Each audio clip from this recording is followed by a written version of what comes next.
Hello everyone, my name is Joyce Stijnen and I am a half Belgian, half Filipino architecture student. I grew up in Belgium but spent parts of my childhood in the Philippines. For my diploma project I went back to my roots, to learn more about where I came from and where I want to go as a person and as an architect. Over the last years, Southeast Asia is notoriously subject to disasters. Earthquakes, tsunamis, flooding, typhoons. This last one hit the Philippines and more specifically Tacloban at an unseen scale. Entire villages were swept away and thousands of people died. Many factors are to blame. The location along the Ring of Fire, climate change and more. Within this, coastal areas are most vulnerable. These get hit first and house the poorest, houses full of tradition. This brought me to my research question. Can we bring strong cultural and spatial identity into an alternative as an answer to global change? I focused on the Philippine coastline and how this area can be strengthened through developing awareness, key principles for better building, and mostly keep the community safe. For 3 weeks, I did intensive cultural and spatial research in the Lingayen Gulf, the place I knew from before and where my family lives. I studied the local architecture, and I have always been charmed by the Bahay kubo. This is the ultimate vernacular house of the Philippines and the embodiment of Philippine culture. It is a simple square-shaped bamboo and nipa hut on poles. Family is the most important thing, which is why the dwelling has only 1 or 2 multi-purpose spaces. I studied 14 different Bahay kubos and tried to figure out their cultural and spatial identity. This through talking with inhabitants and just by looking how their houses are used. I sketched the houses with all its materials and uses. Then I started to see some recurring patterns. The Bahay kubo mostly consists of 1 multi-purpose space where the other rooms are attached to. The house grows as the family grows.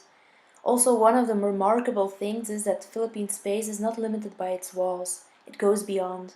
Many kitchens are outside and people meet around their houses and on the street. The street is a very important meeting point. Other than that, there is no community space, or better said, not one that is used. This is the barangay hall, the community hall.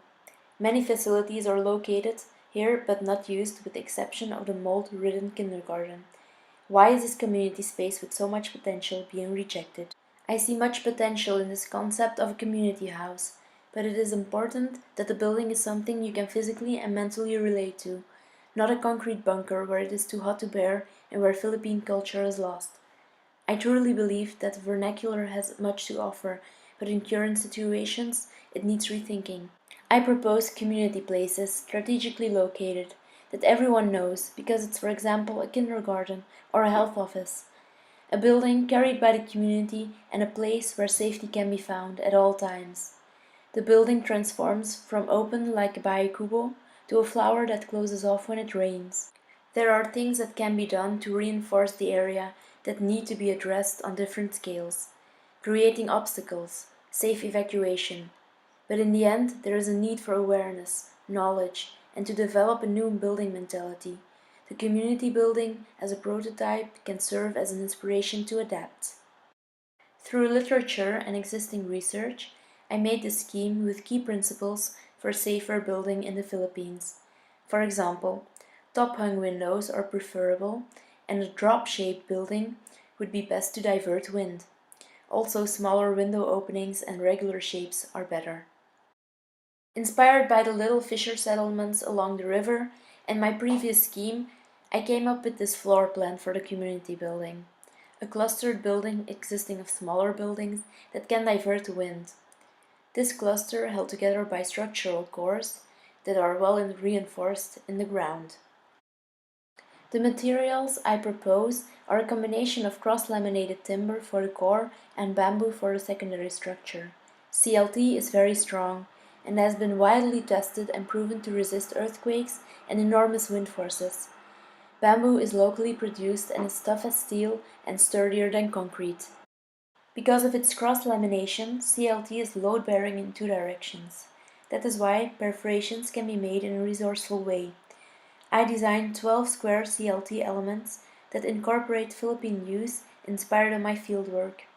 These core elements can be puzzled in all directions and shape towards different usage. Multifunctionality is definitely something present in the little Philippine Bahay kubo, as the one space serves for everything.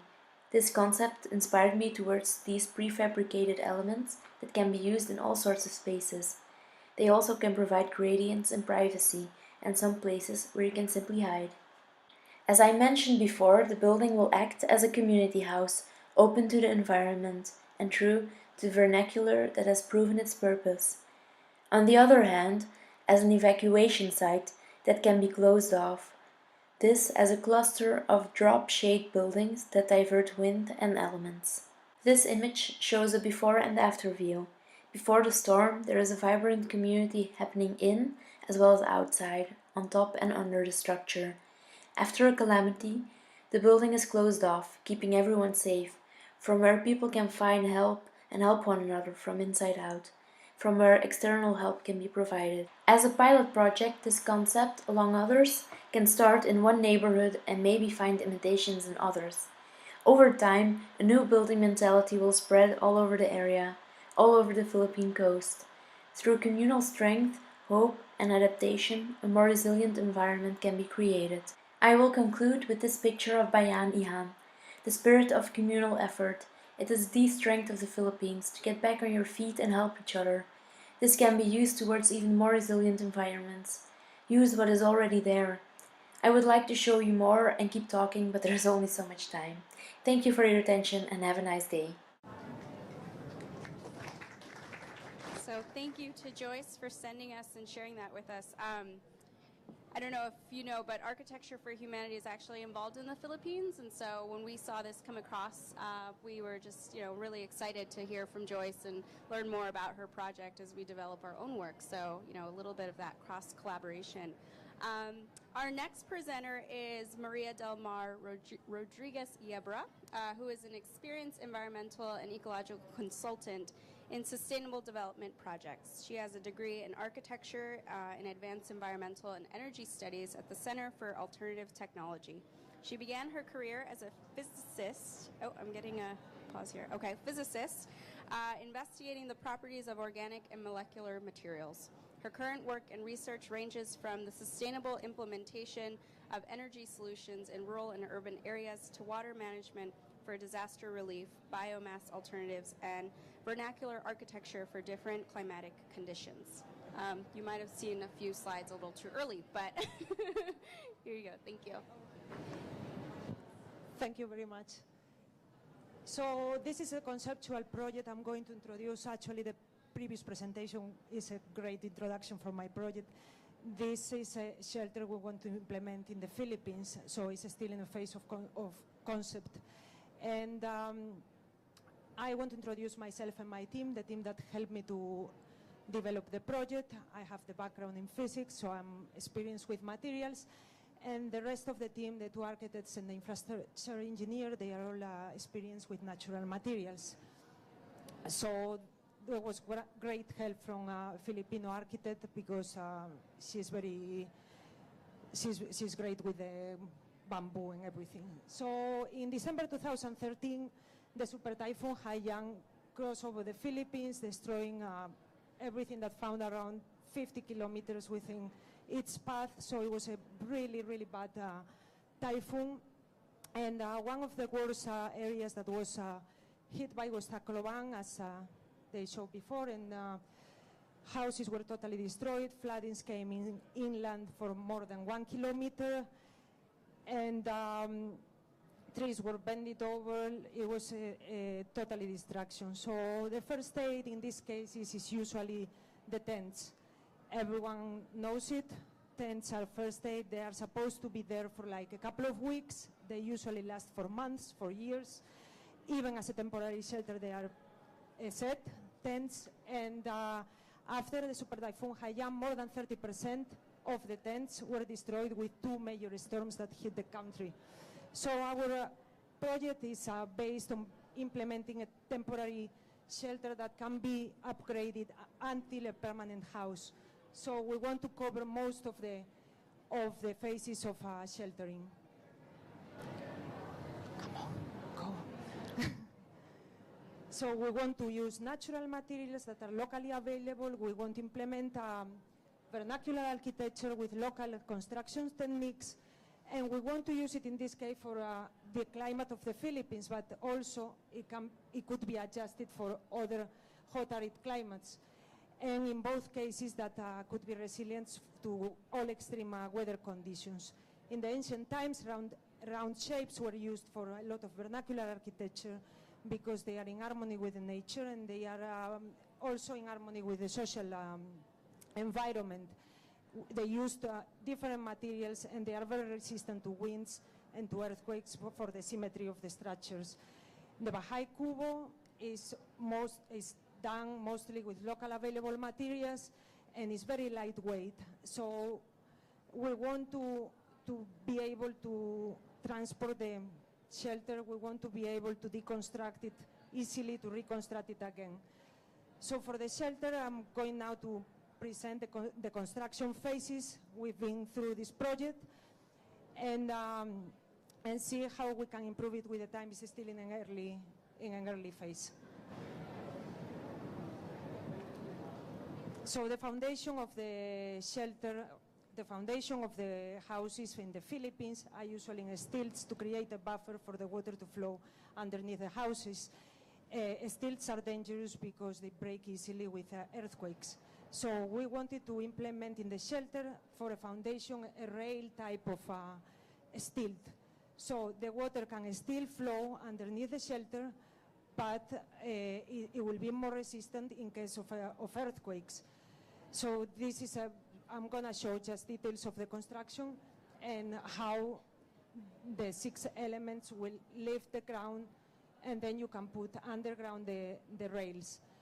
Then we can tie just with ropes pieces of bamboo to be able to put on top the floor of the shelter, and it will be made of 6 segments for the walls. So it will be easily constructed. It could be constructed by unskilled labor. And for the roof, in the Philippines, in the hot humid countries, they usually use tall roofs with a really steep pitch to be able to have a cooling, a natural cooling. Round houses are not very common in the Philippines, so it was very difficult to find how to do the roof. So we took two umbrella shape, put one on top of the other, so we create an opening in between them so it can raise the warm air and leaves the shelter. We will use for the windows and for the doors bamboo frame and woven bamboo in fill. We can also use bamboo for gutters and use it as rainwater catchment systems. So there is a lot of stuff you can do with natural construction materials.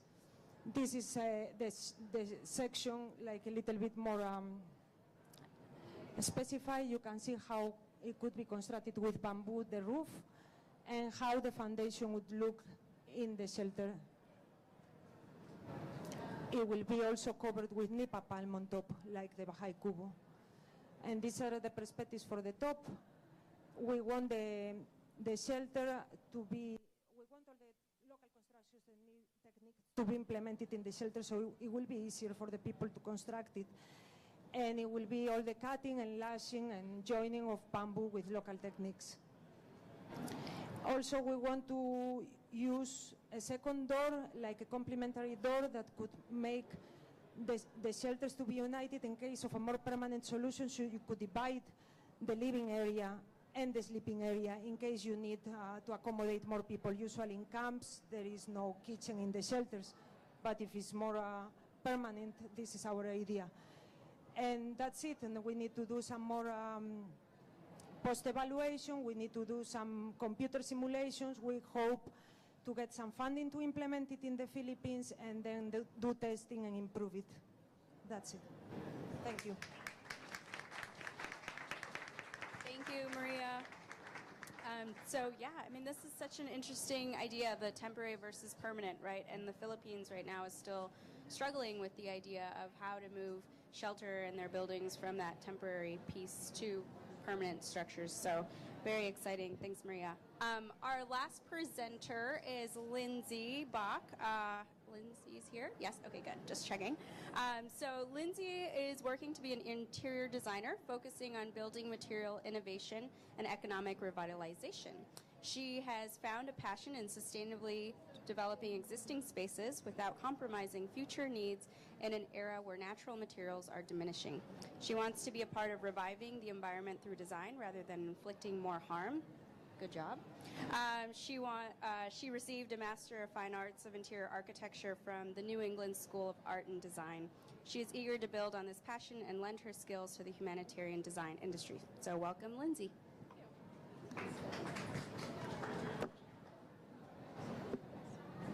All right, hello. So as we all know, natural disasters are becoming more prevalent across the globe, and recent climate models suggest that it's only going to continue and it's only going to get worse. But what's interesting is that in the U.S., we're not prepared for the magnitude of these disasters, and we're not prepared for how to deal with the recovery. So early psychologists have discussed the fundamental need for belonging, safety, and community. And after a disaster, these are the basic essences of life that aren't in the disaster sites that people are relocated to. So by reintroducing these fundamental needs in a shelter will help the community recover quickly.